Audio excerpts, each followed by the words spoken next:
अगला यहाँ पर क्वेश्चन देखिए क्या बोला जा रहा है। एनईपी 2020 के तहत नेशनल ट्रेनिंग एजेंसी मतलब कि एनटीए का मुख्य कार्य क्या होगा? पाठ्यक्रम तैयार करना है, प्रवेश परीक्षाओं का आयोजन करना है, शिक्षकों का प्रशिक्षण करना है, बोर्ड परीक्षा संचालित करना है। नहीं, देखो इसमें पाठ्यक्रम तैयार करना ये नहीं है, प्रवेश परीक्षा का आयोजन करना ये है, शिक्षकों का प्रशिक्षण नहीं है, बोर्ड परीक्षा संचालित करना ये भी नहीं है। ठीक है, क्या है? प्रवेश परीक्षा आयोजन करना है ना, कंडक्टिंग एंट्रेंस एग्जामिनेशन। ठीक है, कंडक्टिंग एंट्रेंस एग्जामिनेशन, ये कंडक्ट करने का काम किसका है? एनटीए का एग्जाम है। ठीक है, नेशनल टेस्टिंग एजेंसी, नाम से ही पता चल रहा है ना, national testing agency NTA. Test लेगा, परीक्षा लेगा, ऐसे याद रखेंगे। एनईपी 2020 के अनुसार छात्रों को कितनी भाषा में शिक्षा प्राप्त करनी है? तो 3 भाषाओं में शिक्षा प्राप्त करनी है, जिसमें ऐसे याद रख सकते हैं कि एक भाषा उसका स्थानीय भाषा होना चाहिए, जिस भाषा में वो बोल रहा है, जिस भाषा में उसका जो मम्मी पापा जिस भाषा में बात कर रहे हैं, फिर जिस भाषा में उसका पूरा समाज है, मतलब कि उसका मातृभाषा क्या है वो। ठीक है, एक वो मातृभाषा होना चाहिए, एक और भाषा होना चाहिए जो कि क्या हो? भारतीय भाषा हो, जैसे मान चलो हिंदी हो। और एक और भाषा होना चाहिए जो कि क्या हो? ये दोनों भाषा से अलग होना चाहिए, मतलब कि हिंदी या फिर हमारे भारतीय भाषा ना होकर के विदेशी भाषा भी हो सकता है, जैसे इंग्लिश हो सकता है। तो आप ऐसे याद रख सकते हैं कि एक भाषा यहाँ पर हम लोगों ने क्या देख लिया कि अगर हम छत्तीसगढ़ में अगर बात करते हैं तो एक हिंदी होना चाहिए इस प्रकार से, एक मातृभाषा हो, एक हिंदी हो, और एक और इस प्रकार से भाषा हो जो कि मान चलो मैं अंग्रेजी बोल दे रहा हूँ इस प्रकार से, ऐसे अंग्रेजी हो। तो इस प्रकार से 3 भाषाओं में क्या करना है? बच्चों को शिक्षा प्राप्त करना है, अवसर दिया जाएगा। ठीक है, 3 भाषा में शिक्षा प्राप्त करनी चाहिए, ऐसा है। तो 3 भाषा इस प्रकार से, हालांकि जरूरी नहीं है ना वही 3 भाषा होना चाहिए, हिंदी अंग्रेजी। अब तमिलनाडु से चले जाएंगे, तमिल हो जाएगा वहां पर, हिंदी से क्या, ऐसा है। तो राज्यों पे डिपेंड करेगा, क्षेत्र पे डिपेंड करेगा, ऐसा है। राष्ट्रीय शिक्षा नीति के अनुसार अब पीएचडी करने के क्या हो सके, क्या बोला जाता था? राष्ट्रीय शिक्षा नीति के अनुसार अब पीएचडी करने के लिए क्या आवश्यक है? तो क्या आवश्यक है पीएचडी करने के लिए? 2 साल की स्नातक डिग्री होना चाहिए क्या? नहीं। 3 साल की स्नातक डिग्री? नहीं। 4 साल की स्नातक डिग्री ये होना चाहिए। 5 साल की स्नातक डिग्री होना चाहिए, ये वजह नहीं, ये भी नहीं होगा। ठीक है, तो जो 4 साल का जो स्नातक डिग्री होता है, ऑनर्स जिसको आप लोग बोलते हैं, करते हैं ना, फिजिक्स ऑनर्स और जो भी सब्जेक्ट में ऑनर्स की डिग्री प्राप्त करते हैं, तो वो इसके अंतर्गत अगर इस प्रकार से ऑनर्स आप किए हैं, 4 साल का स्नातक डिग्री आपने प्राप्त किया हुआ है, तो आप क्या कर सकते हैं? पीएचडी कर सकते हैं, एनईपी 2020 के अनुसार। ठीक है, नया शिक्षा नीति के अनुसार। अब यहाँ पर देखिए 2000 मतलब एनईपी 2020 के तहत बोर्ड परीक्षाओं में क्या बदलाव किया गया है? तो बोर्ड परीक्षा में क्या बदलाव किया गया है? आसान प्रश्नों को शामिल किया जाएगा? नहीं, ऐसा तो नहीं है। केवल व्यावसायिक कौशल की परीक्षा होगी। केवल व्यावसायिक परीक्षा, केवल बोल देगा तो वहां पर गड़बड़ हो जाएगा, है ना, केवल नहीं होगा। ज्ञान और कौशल आधारित परीक्षा होगा, ये बात सही है। केवल ऑनलाइन परीक्षा होगा, ये बात भी सही नहीं। केवल बोलेगा तो सीधा काट दीजिएगा, केवल केवल ऐसा सीडीपी में हमको देखने को नहीं मिलता। केवल जहां पर दिया रहेगा वो क्या रहेगा? गलत कथन रहता है मैक्सिमम केस में। चलिए अगला यहाँ पर क्वेश्चन देखें। नई शिक्षा नीति 2020 में पहले 5 वर्षों को कौन सी अवस्था कहा जाता है? तो पहले 5 वर्षों को नींव चरण या फिर फाउंडेशनल स्टेज कहते हैं, है ना, फाउंडेशनल स्टेज बोलते हैं। तो ये हो जाएगा क्या इसका सही आंसर?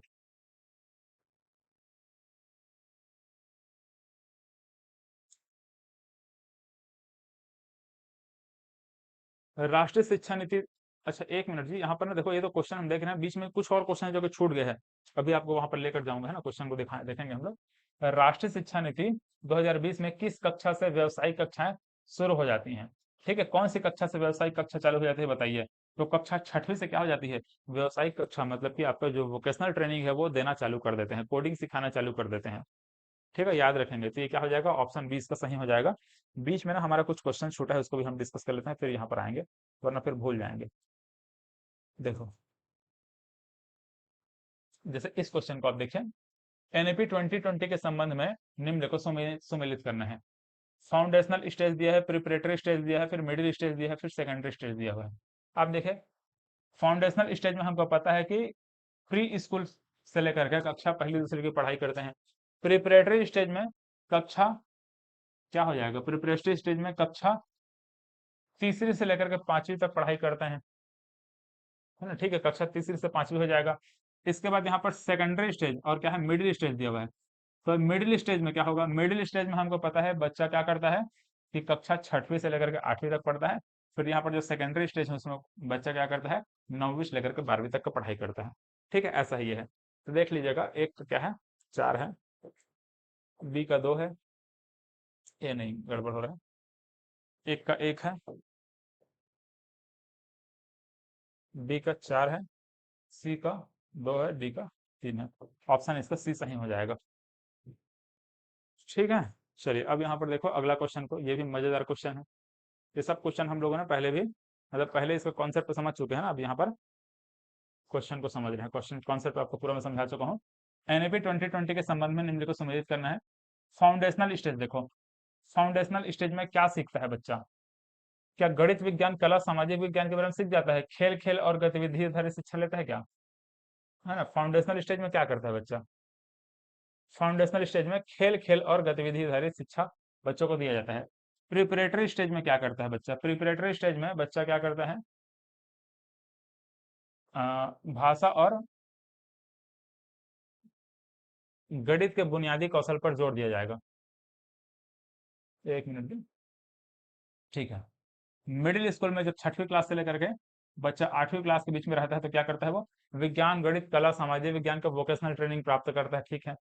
और सेकेंडरी स्टेज में जब पहुंचेगा, 9वीं से लेकर 12वीं तक पढ़ेगा, तो वहां पर विषयों का गहरा अध्ययन करेगा, स्ट्रीम लेगा, है ना, आर्ट स्ट्रीम हो या फिर साइंस स्ट्रीम हो, जो भी स्ट्रीम है वहां पर पाबंदी, हालांकि पाबंदी नहीं होगा, लेकिन अलग अलग स्ट्रीम में बच्चा पढ़ाई करेगा। और स्ट्रीम की पाबंदी इसीलिए यहाँ पर ये बोला गया है, ठीक, स्ट्रीम में कोई पाबंदी नहीं रहेगा। ठीक है, तो विषयों का गहरा अध्ययन यहाँ पर किया जाएगा। तो देख लीजिए, ए का 2 है, ये बी का, ये तो सी का 3। एक मिनट, यहाँ पर गड़बड़ हो रहा है, ऑप्शन में गड़बड़ी क्या? सी का 1 होना चाहिए, ठीक, डी का 3 होना चाहिए, तो ये हमारा क्या हो जाएगा, सही आंसर हो जाएगा। चलो अगला क्वेश्चन यहाँ पर देख सकते हैं, क्या बोला जा रहा है? राष्ट्रीय शिक्षा नीति 2020 के 20 के द्वारा अनुशंसित विद्यालय के बुनियादी वर्षों की क्या अवधि है? बुनियादी वर्ष, फाउंडेशनल स्टेज की क्या अवधि है?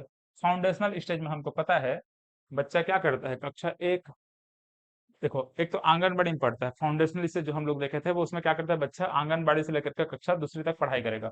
लेकिन यहाँ पर बोल दिया है विद्यालय, विद्यालय मतलब कि फॉर्मल एजुकेशन, तो फॉर्मल एजुकेशन में हम देखेंगे तो बच्चा 1ली और 2री क्लास में रहेगा। कक्षा 2 तक को पहले, एक मिनट, कक्षा 2 तक पहले 5 वर्ष, यही इसका आंसर हो जाएगा। ठीक है, मतलब कि पहला 3 साल क्या होता है आपका, आंगनबाड़ी होता है, फिर यहाँ पर 2 साल का क्या होता है, 1ली और 2री क्लास होता है। तो ऑप्शन यहाँ पर ए सही हो जाएगा। कक्षा 2 तक पहले 5 वर्ष, तो 5 वर्ष जो शुरू का है, कक्षा 1 से 5 तक है, पहले 5 वर्ष, नहीं ये नहीं होगा। हाँ, यही आपका सही आंसर है।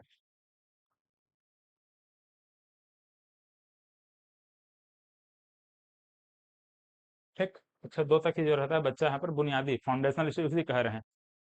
ठीक है, कक्षा 2 तक पहुंचते पहुंचते बच्चा जो पढ़ाई करता है उसी को। चलो अब यहाँ पर हम लोग क्वेश्चन जिसको डिस्कस कर रहे थे, जहां तक देख रहे थे उससे आगे बढ़ते हैं। ठीक, यहाँ तक हो चुका था, कक्षा 6 तक ये हम लोग देख चुके थे। वोकेशनल ट्रेनिंग शुरू हो जाती है। भारत में अब तक शिक्षा नीति कब कब आई है? तो 3 वर्ष आई है, इस प्रकार से हमको पता है। उपयुक्त तो सभी इसका आंसर हो जाएगा। ठीक है, 68 में आया था, 86 में आया, उसके बाद यहाँ पर 2020 में एनईपी 2020, एनईपी 2020 के अनुसार एबीसी का फुल फॉर्म क्या है? एबीसी का full form academic bank credit है। देख लो यहाँ पर क्या है, एकेडमिक बैंक क्रेडिट, इसका आंसर यही हो जाएगा, ऑप्शन ए सही हो जाएगा। ठीक है,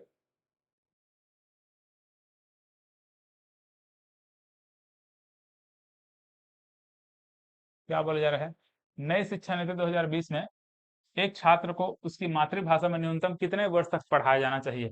तो 5 वर्ष तक, न्यूनतम 5 वर्ष, सॉरी 5 कक्षा तक बोला जा रहा है ना? कितनी कक्षा तक पढ़ाया जाना चाहिए? तो 5वीं कक्षा तक, याद रखेंगे, है ना, न्यूनतम 5वीं कक्षा तक बच्चों को क्या करना चाहिए, उसकी मातृभाषा में पढ़ाना चाहिए। इसको आप बीच में भी और डिस्कस किया था, तो उसी को यहाँ पर दिया हुआ है।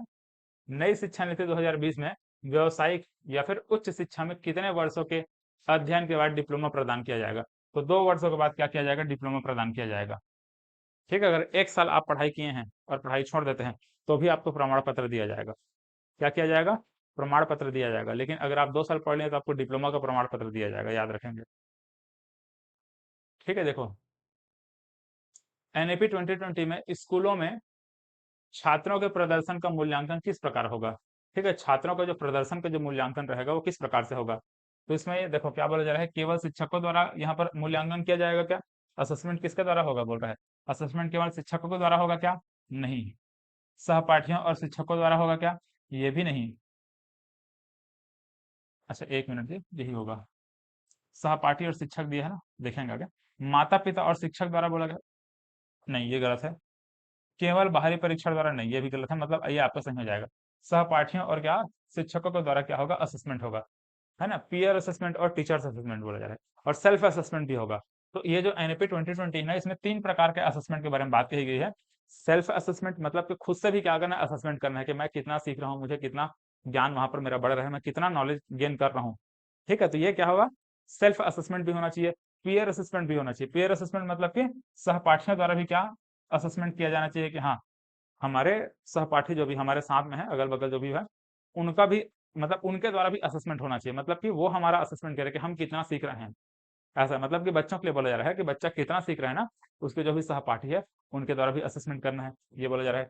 इसके अलावा याद रखें, टीचर्स के द्वारा असेसमेंट होना चाहिए, मतलब कि टीचर्स के द्वारा भी असेसमेंट होना चाहिए, है ना। मूल्यांकन होना चाहिए टीचर्स के द्वारा कि बच्चा कितना सीख रहा है, कितना पढ़ाई कर रहा है वहाँ, इस प्रकार से।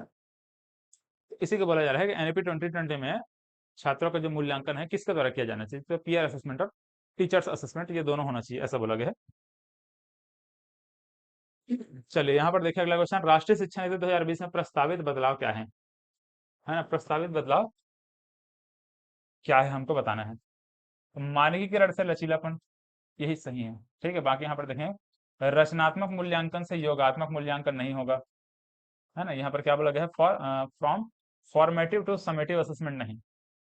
यहाँ पर क्या करना, अ, अ, है ना। यहाँ पर ऐसा हो सकता है योगात्मक से रचनात्मक हम बोल सकते हैं, है ना, लेकिन यहाँ पर रचनात्मक से योगात्मक नहीं होगा, याद रखेंगे।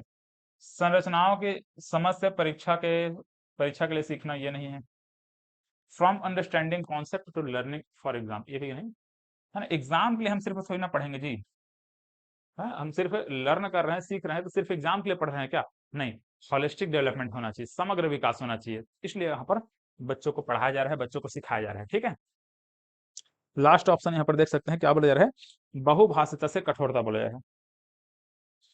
ठीक, क्या बोला गया है, बहुभाषिता से क्या कठोरता, फ्रॉम मल्टीलिंगुअलिज्म, है ना, मल्टी लिंगुअलिज्म टू रिजिडिटी बोला है, मतलब कि ये भी गलत हो जाएगा। बहुभाषा से कठोरता सही ना होगा, कठोरता तो वहां पर बात ही नहीं होगा।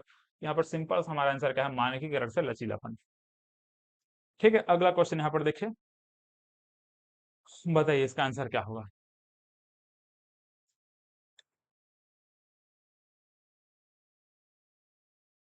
राष्ट्रीय शिक्षा नीति 2020 क्या सिफारिश करता है? What does the national education policy 2020 recommend, है ना, क्या रिकमेंड करता है? एक भाषावाद को या फिर बहुभाषावाद की पाठ्यचर्या का मानकीकरण है, पाठ्यक्रम का मानकीकरण, स्टैंडर्डाइजेशन नहीं। देखो मानकीकरण बोलेगा ना, स्टैंडर्ड निर्धारित करना, हालांकि हम लोगों ने बीच में देखा था कि संस्था होगा जो कि स्टैंडर्ड निर्धारित करेगा, लेकिन एनएपी 2020 क्या है ना, एकदम ऐसा नहीं कि हाँ एकदम स्टैंडर्ड को निर्धारित कर देगा, बच्चा इतना ही करेगा, इससे आगे कुछ चीज नहीं कर पाएगा, मतलब कि वहां पर एकदम चीजों को फिक्स नहीं किया जा रहा है ना, मानकीकरण नहीं किया जा रहा है। बच्चे को खेल खेल के माध्यम से सिखाना, बच्चों का होलिस्टिक डेवलपमेंट करना, समग्र विकास करना, ये मुख्य उद्देश्य है एनईपी 2020 का। ठीक है, तो मानकीकरण जब आएगा ना तो ध्यान रखिएगा, मानकीकरण को हमको नहीं लेना है। ठीक, मूल्यांकन का मानकीकरण, ये भी मानकीकरण बोल दिया, ये भी नहीं। स्टैंडर्ड, है ना, स्टैंडर्डाइजेशन नहीं करना है। देखो यहाँ पर क्या हो जाएगा, बहुभाषावाद, ये इसका सही है, सही बात है ना। मल्टीलिंगुअलिज्म, ये सही आंसर क्या हो जाएगा, मल्टीलिंगुअलिज्म, मतलब राष्ट्रीय शिक्षा नीति एनईपी 2020 क्या करता है, बहुभाषावाद पर जोर देता है। एक से अधिक भाषाओं में बच्चों को सिखाना है, बच्चा जिस भाषा में सीख पा रहे उसी बच्चे में उसी भाषा में आपको बच्चे को सिखाना चाहिए, ये बोला जा रहा है। एनईपी 2020 के तहत ईसीसी मतलब कि early childhood care and education को कितने उम्र के बच्चों के लिए लागू किया गया है? ठीक है, देखो यहाँ पर क्या दिया गया है, 0 से 3 वर्ष बोला जा रहा है, या 3 से 6 वर्ष बोला गया है, कि 6 से 8 वर्ष बोला गया है, कि 0 से 6 वर्ष बोला गया है? बताओ, हम लोगों ने क्या देखा है, 3 से लेकर के 6 वर्ष तक, है ना। ये जो ईसीसी है, early childhood and care education, क्योंकि इसी उम्र में 3 से 6 वर्ष की उम्र में बच्चे का जो 85% दिमाग का विकास हो जाता है ना, इसका जो माइंड है वो डेवलप हो जाता है। माइंड का जो डेवलपमेंट है ना 85% वो 6 वर्ष की उम्र तक आते आते बच्चे का दिमाग डेवलप हो जाता है। ठीक है, 85% डेवलपमेंट इसी उम्र में हो जाता है, तो ध्यान रखेंगे। इसलिए यहाँ पर आंसर क्या लिया गया है, ऑप्शन बी, 3 से 6 वर्ष। ECC, early childhood and care and education, याद रखेंगे। ठीक है, इसके बाद यहाँ पर ये जो एनटीए के बारे में अभी हम लोगों ने देखा, राष्ट्रीय नेशनल टेस्टिंग एजेंसी, जो हम लोगों ने देखा, इसका काम क्या है, प्रवेश परीक्षाओं का आयोजन करना, ये हम देख चुके हैं, है ना, रिपीट हो गया है। एनएपी 2020 का मसौदा किस समिति द्वारा तैयार किया गया था, तो हमको पता है कि डॉक्टर कस्तूरी रंगन के द्वारा तैयार किया गया था। ठीक है, एनएपी 2020 का जो मसौदा है ना, जो ड्राफ्ट है, उस किसके द्वारा तैयार किया गया था, तो डॉक्टर के कस्तूरी रंगन, याद रखेंगे। ठीक है, डॉक्टर के कस्तूरी रंगन। और अगर पूछा जाएगा ना कि पहली शिक्षा नीति का मसौदा किसके द्वारा तैयार किया गया था, ऐसे पूछा जाएगा, या फिर जो समिति गठित की गई थी उसके अध्यक्ष कौन थे, तो कोठारी, याद रखेंगे, कोठारी, है ना, कोठारी, कोठारी आयोग बनाया गया था। चलो, तो ये एनएपी 2020 के लिए यहाँ पर के कस्तूरी रंगन को याद रखेंगे ना, बहुत इंपॉर्टेंट है ये। एनएपी 2020 के अनुसार उच्च शिक्षा में प्रवेश के लिए एक सामान्य परीक्षा का संचालन कौन करेगा, हम लोगों ने देख लिया, नेशनल टेस्टिंग एजेंसी, है ना। एनटीए का मुख्य काम क्या होगा, यही एग्जाम कंडक्ट करवाना। सामान्य परीक्षा संचालन कौन करेगा, परीक्षा लेने का काम एनटीए का रहेगा ऐसा। एनएपी 2020 में किस कक्षा से कोडिंग सिखाया जाएगा, 6वीं कक्षा से कोडिंग सिखाया जाएगा, देख चुके हैं, है ना, वोकेशनल ट्रेनिंग दिया जाएगा, कोडिंग सिखाया जाएगा 6वीं क्लास से। एनएपी 2020 में क्या बोले जा रहे हैं, एनएपी 2020 या फिर नई शिक्षा नीति को किसने तैयार किया गया था, के कस्तूरी रंगन ने तैयार किया था, देखो के कस्तूरी रंगन ने तैयार किया था। इनके सिफारिश पर इस प्रकार से एनईपी 2020 तैयार हुआ है।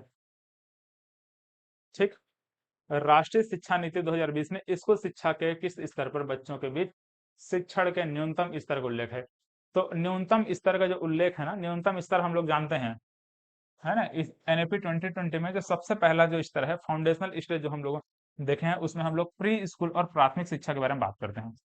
प्री स्कूल और क्या, प्राइमरी एजुकेशन के बारे में बात करते हैं। यही क्या चीज है, न्यूनतम शिक्षा का स्तर है। न्यूनतम क्या है, किस स्तर तक बच्चों के शिक्षण में न्यूनतम स्तर का उल्लेख है, तो यही है, ऑप्शन इसका सी सही हो जाएगा। ठीक है, प्री स्कूल और क्या, प्राथमिक। कहीं कहीं पे आपको प्राइमरी भी देखने को मिल सकता है, बट ध्यान रखेंगे यहाँ पर आपको ज्यादातर इसका सुटेबल जो आंसर है ऑप्शन सी है, प्री स्कूल और प्राथमिक, इसको लेकर के चलना है। अगला क्वेश्चन यहाँ पर देखो, राष्ट्रीय शिक्षा नीति 2020 शुरुआती कक्षाओं में बच्चों को किस प्रकार के क्रियाकलाप के अवसर दिए जाने की बात करता है, तो स्टार्टिंग में मतलब कि जो जैसे कि बच्चा जब बालवाड़ी में रहेगा, कक्षा पहली दूसरी में रहेगा, उस समय बच्चों को किस प्रकार से सिखाना है, उस समय बच्चों को क्या करना है, खेल खेल के माध्यम से सिखाना है। कैसे करना है, खेल खेल के माध्यम से सिखाना है। लेकिन यहाँ पर देखो अब कुछ चीजें और बताई गई है, खेल खेल तो यहाँ पर नहीं है, तो क्या रहेगा, अब देखो, राष्ट्रीय शिक्षा नीति की शुरुआती कक्षाओं में बच्चों को किस प्रकार के क्रियाकलाप के अवसर दिए जाने की बात कही गई है, तो अब यहाँ पर जो भी ऑप्शन है ना, उसके आधार पर हमको निकालना होगा आंसर। होम बेस्ड एक्टिविटी होनी चाहिएगा, घर में की जाने वाली गृह कार्य नहीं, घर में गृह कार्य नहीं देना है बच्चों को, है ना, बच्चों, छोटे छोटे बच्चे हैं, तो कैसे गृह कार्य पकड़ा दोगे अचानक से, होमवर्क कैसे दे दोगे, नहीं दे सकते, नहीं दिया जा सकता। ऑप्शन ये तो गलत हो जाएगा। विषय आधारित सब्जेक्ट बेस्ड भी नहीं होना चाहिए, अचानक से बच्चों को ऐसे सब्जेक्ट पढ़ा दोगे, आंगनबाड़ी में है बच्चा, बालवाड़ी में है बच्चा, पहली दूसरी क्लास में है, एकदम सब्जेक्ट कैसे पढ़ाना चालू कर दोगे, हिस्ट्री पॉलिटी जियोग्राफी कैसे पढ़ा दोगे, फिर फिजिक्स केमिस्ट्री मैथ्स कैसे पढ़ा दोगे। मूल्यांकन केंद्रित होना चाहिए क्या, देखेंगे, है ना, असेसमेंट सेंटर्ड एक्टिविटी होना चाहिए क्या, देखेंगे। लेकिन ये भी सही आंसर नहीं है। ठीक, क्यों होगा, क्यों नहीं, आगे देखेंगे। सृजनात्मक, जिज्ञासात्मक आयु एवं विकास के अनुरूप होना चाहिए, उनके आयु जितना उम्र है ना, उसी के अनुसार क्या करना है, बच्चों को पढ़ाना है। मतलब कि creative, exploratory, age and development appropriate activity, मतलब उनका जिस प्रकार से उम्र है उसी के आधार पर बच्चों को क्या करना है, सिखाना है। मतलब कि सृजनात्मक, जिज्ञासात्मक आयु एवं विकास के अनुरूप बच्चों को सिखाना है, मतलब बच्चे का जिस प्रकार से जितना उम्र है उसी के आधार पर उनको सिखाना है, ये बोला जा रहा है। ठीक, नई शिक्षा नीति में शिक्षा पर जीडीपी का 6% खर्च करने की बात कही गई है। ठीक है, हम लोग कई बार देख चुके हैं, सिंपल सी बात है ये, शिक्षा के शिक्षा पर जीडीपी का 6% खर्च करना है। ये बात एनईपी 2020 में भी कही गई है, और हम लोग देखे थे कि वो जो एनईपी 1968 भी लागू किया गया, 1968 जो था उसमें भी ये बात कही गई थी।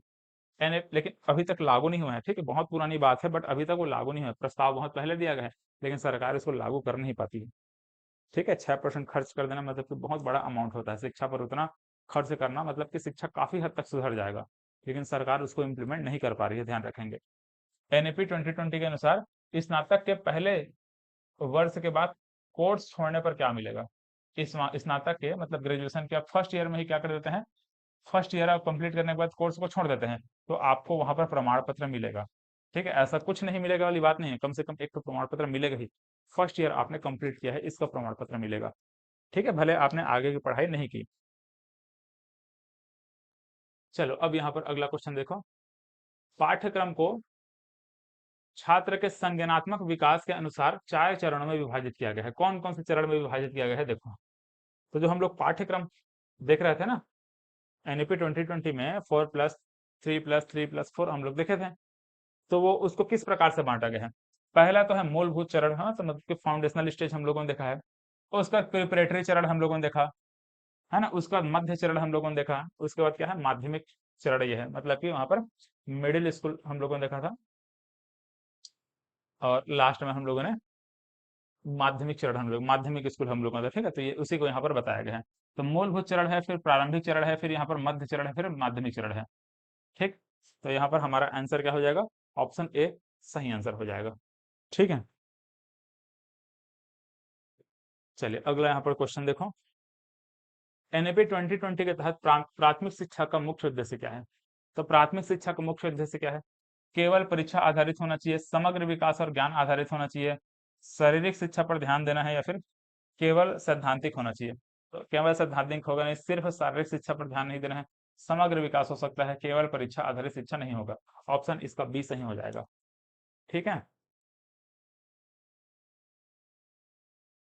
चलिए यहाँ पर देखो, एनएपी 2020 के तहत मल्टीपल एंट्री एंड एग्जिट किस स्तर पर लागू होगा। तो ये हायर एजुकेशन जब होगा ना तो वहां पर लागू होगा, हायर एजुकेशन में मल्टीपल एंट्री और एग्जिट का जो सिस्टम है वो लागू रहेगा।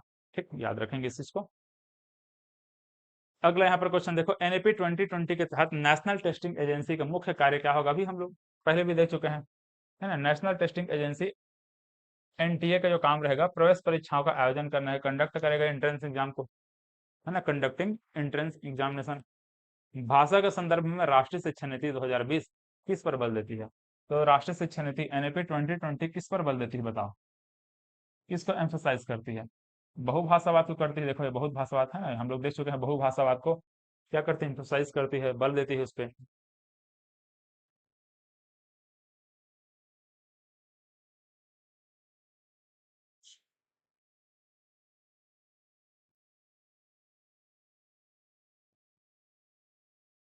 चलिए अब देखो अगला क्वेश्चन यहाँ पर क्या बोला जा रहा है,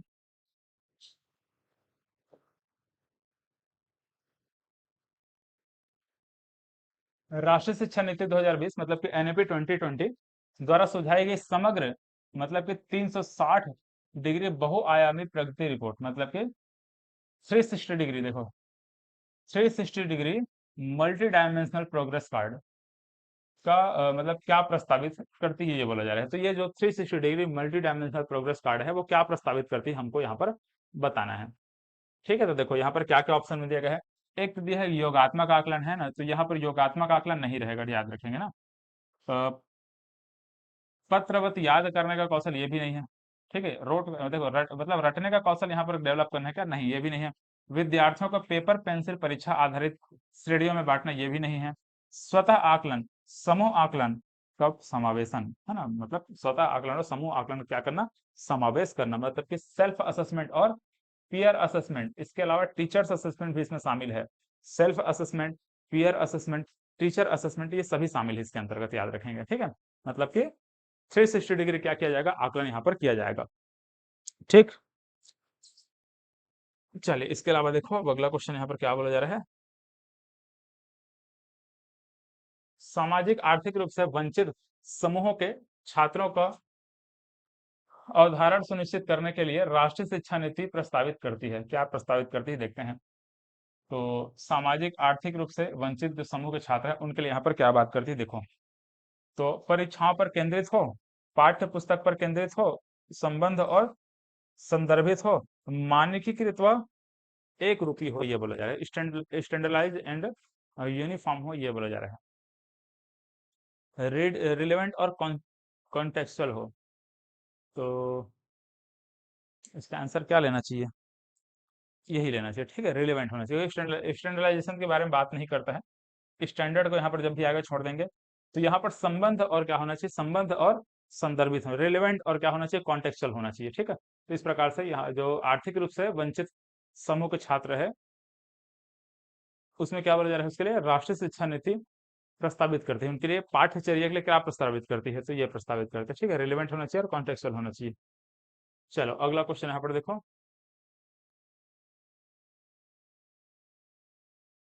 ठीक है, एनएपी 2020 में उल्लेखित MERU, ठीक है, MERU का विस्तृत रूप क्या है? देखो फुल फॉर्म पूछ दिया ना, मैं बोला था फुल फॉर्म ऐसे बहुत सारे पूछे जा सकते हैं।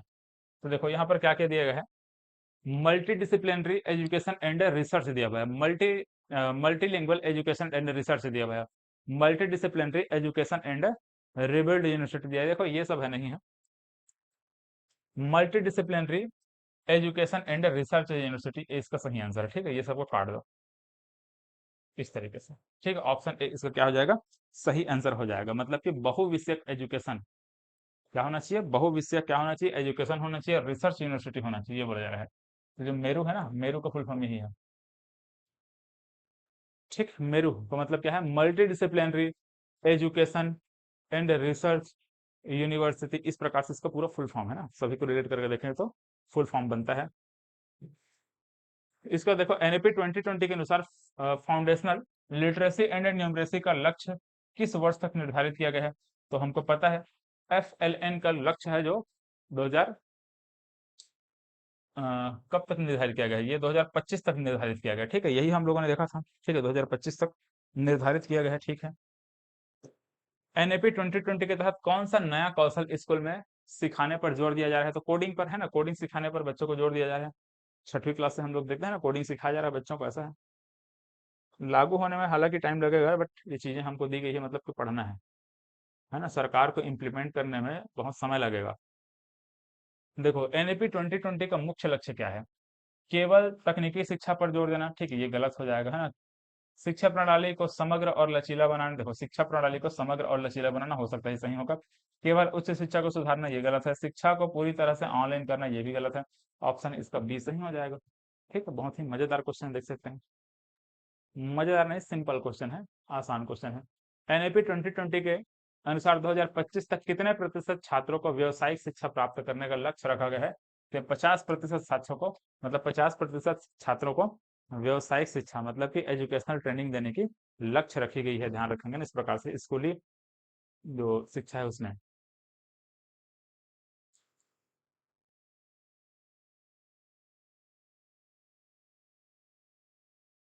चलो यहाँ पर देखो, राष्ट्रीय शिक्षा नीति 2020 के पूरे देश के लिए, देखो राष्ट्रीय शिक्षा 2020 पूरे देश के लिए प्राथमिक स्तर पर किस भाषा को निर्धारित किस भाषा को निर्देश के माध्यम से प्रस्तावित करता है?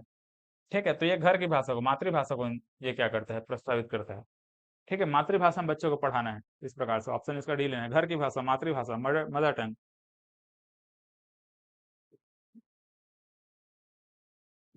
चलिए अगला क्वेश्चन यहाँ पर देखते हैं क्या बोला है। राष्ट्रीय शिक्षा नीति एनईपी 2020 के अनुसार मूल्यांकन का उद्देश्य क्या है? हाँ, मूल्यांकन का उद्देश्य क्या है, असेसमेंट का उद्देश्य क्या है? रटने की क्षमता का परीक्षण नहीं है, पुनरुत्पादन और याद करने की क्षमता ये भी नहीं है, बच्चों को सीखने के प्रक्रिया में मदद करना, पूरे देश में बच्चों की तुलना करने मापदंड, देखो ये भी नहीं है, मापदंड तुलना ऐसा कुछ नहीं होता है, ये यहाँ पर सही है। बच्चों को सीखने की प्रक्रिया में क्या करना, मदद करना, मतलब कि असेसमेंट का मुख्य उद्देश्य यही है कि बच्चे की जो सीखने की प्रक्रिया है वो क्या होना चाहिए, ये और आसान हो चाहिए, मतलब उसमें बच्चों के सीखने की प्रक्रिया में हम मदद कर सके, इसलिए असेसमेंट वहां पर किया जाता है, ठीक है। बच्चा कितना जानता है उसको हम टेस्ट नहीं कर रहे हैं, ऐसा समझिएगा। बच्चा कितना, बच्चे को सिखाने के लिए, बच्चा नहीं जानता है उसको भी सीखेगा। अगर बच्चे से हमने क्वेश्चन किया कि बताओ इस क्वेश्चन का आंसर क्या होगा, बच्चा अगर नहीं जानता है तो हम क्या करेंगे, आंसर उसको बताएंगे ना, उसको उत्तर जवाब देंगे, उसको दूसरे तरीके से समझाएंगे, उसको सिखाएंगे।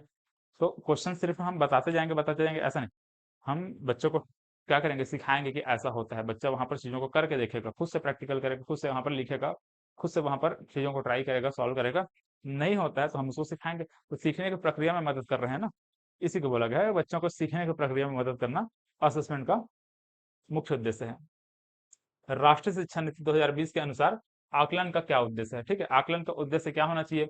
विद्यार्थियों में तनाव उत्पन्न कर देना है क्या, डर उत्पन्न कर देना है क्या? नहीं। ऑप्शन ए को काट दीजिए साफ साफ, है ना, मतलब एक को काट दीजिए। अध्यापन अधिगम क्रियाओं को दोहरा जाना, मतलब टीचिंग लर्निंग जो मेथड है उसको दोहराना है। तो क्या ये है क्या आकलन का क्या उद्देश्य? हाँ, टीचिंग लर्निंग मेथड को दोहराना, ये भी एक आकलन का उद्देश्य हो सकता है। अधिगम और विकास को अनुकूलित अनुकूलित बनाना है, मतलब कि लर्निंग और जो टीचिंग का जो प्रोसेस है, मतलब लर्निंग और डेवलपमेंट का जो प्रोसेस है उसको अनुकूलित बनाना, ये भी हो सकता है। कक्षा के अंदर और बाहर विद्यार्थियों को समर्थन देना, ये भी हो सकता है। मतलब कि ये तीनों यहाँ पर हो सकता है। तो देख लीजिए 2, 3 और 4 कहाँ पर इसका आंसर है? 2, 3, 4 इसका सही आंसर ये होना चाहिए। ठीक है, यही होगा इसका आंसर, यही है, इस तरीके से। चलिए नेक्स्ट हमारा जो क्वेश्चन है देखो, छात्रों के आकलन के लिए राष्ट्रीय मूल्यांकन केंद्र, है ना, नेशनल टेस्टिंग एजेंसी, सॉरी यहाँ पर नेशनल असेसमेंट सेंटर बनाया गया है ना, नेशनल असेसमेंट सेंटर याद रखेंगे, नेशनल टेस्टिंग एजेंसी नहीं है। नेशनल टेस्टिंग एजेंसी का मुख्य काम हम लोगों ने देखा था एंट्रेंस एग्जाम वगैरह, परीक्षा वगैरह लेना, कंडक्ट कराना, एग्जाम कंडक्ट करवाना था। लेकिन यहाँ पर जो राष्ट्रीय मूल्यांकन केंद्र मतलब केंद्र है, इसका क्या, जिसका इसका क्या नाम है? ठीक है, दीक्षा नाम है क्या? दीक्षा का ऑनलाइन प्लेटफॉर्म है ऑनलाइन, ऑनलाइन प्लेटफॉर्म है टीचर्स के लिए, बच्चों के लिए। वहां पर कंटेंट वहां पर उपलब्ध होगा, वहां पर सीखने सिखाने के लिए जो भी मटेरियल है वो सब मिलेगा, समझिए। परख याद रखिए, है ना, परख। ठीक है, परख इसका सही आंसर है। ठीक है, नेशनल असेसमेंट सेंटर जो बनाया गया है ना, वो क्या है? परख है। ये परख क्या करेगा?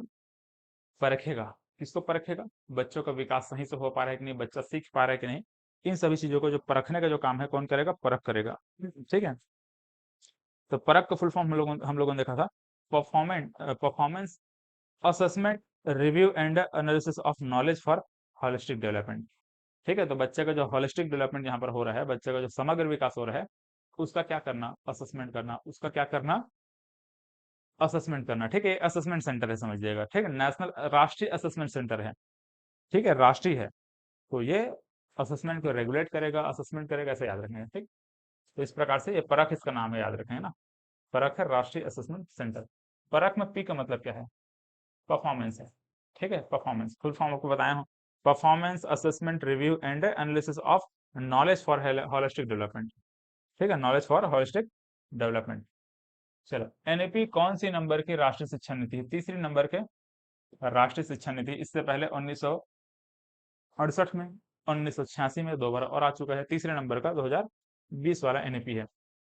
एनईपी 2020 में किस पाठ्यक्रम को समाप्त कर दिया गया? एनईपी 2020 में यहाँ पर एमफिल को समाप्त कर दिया गया है, याद रखेंगे। डायरेक्ट एक लाइन का क्वेश्चन है, ऐसे ही याद रखेंगे, इसमें कोई लॉजिक नहीं है।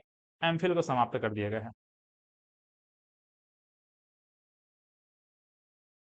राष्ट्रीय मूल्यांकन केंद्र परख का उद्देश्य क्या है? तो राष्ट्रीय मूल्यांकन केंद्र परख जो है ना, इसका उद्देश्य क्या है? देखो, प्रश्न पत्र सेट करना और परीक्षा आयोजन करना, ये गलत हो जाएगा। मापदंड, मानक और दिशा निर्देश निर्धारित करना, ये सही हो जाएगा। बोर्ड परीक्षा के लिए प्रश्न पत्र सेट करना गलत हो जाएगा। यूजीसी के लिए प्रश्न पत्र सेट करना गलत हो जाएगा। ये इसका मुख्य उद्देश्य है, मापदंड निर्धारित करना, है ना, मानक निर्धारित करना, है ना, स्टैंडर्ड निर्धारित करना और दिशा निर्देश देना, ये इसका मुख्य उद्देश्य है, परख है, याद रखेंगे। ठीक है, नेशनल असेसमेंट सेंटर है ना, तो उसका वही काम है। एनएपी 2020 में स्कूल में छात्रों के प्रदर्शन का मूल्यांकन किस प्रकार होगा? तो छात्रों के जो प्रदर्शन है उसका मूल्यांकन उसके सहपाठी लोग भी करेंगे, शिक्षकों के द्वारा भी किया जाएगा। मतलब कि यहाँ पर पीआर और टीचर असेसमेंट भी होगा, इसके अलावा सेल्फ असेसमेंट भी होगा, याद रखेंगे। तो यहाँ पर ऑप्शन इसका बी सही है। ठीक, चलिए, तो ये हमारा एनईपी 2020 से संबंधित जितना भी इंपॉर्टेंट क्वेश्चन थे वो सब हम लोगों ने कंप्लीट कर लिया। जितने भी कॉन्सेप्ट थे उसको भी हम लोगों ने यहाँ पर देख लिया। अब मेरे ख्याल से एनईपी 2020 से एक भी क्वेश्चन आपसे नहीं छूटना चाहिए। एग्जाम में एक भी क्वेश्चन आपसे नहीं छूटना चाहिए। इतना कुछ पढ़ने के बाद 3 घंटे का बड़ा बड़ा लंबा लंबा लेक्चर हो चुका है। 3 घंटा मैंने आपको एनएलपी इतना अच्छे तरीके से समझा दिया कि आपसे अब क्वेश्चंस नहीं छूटना चाहिए, याद रखेंगे ना।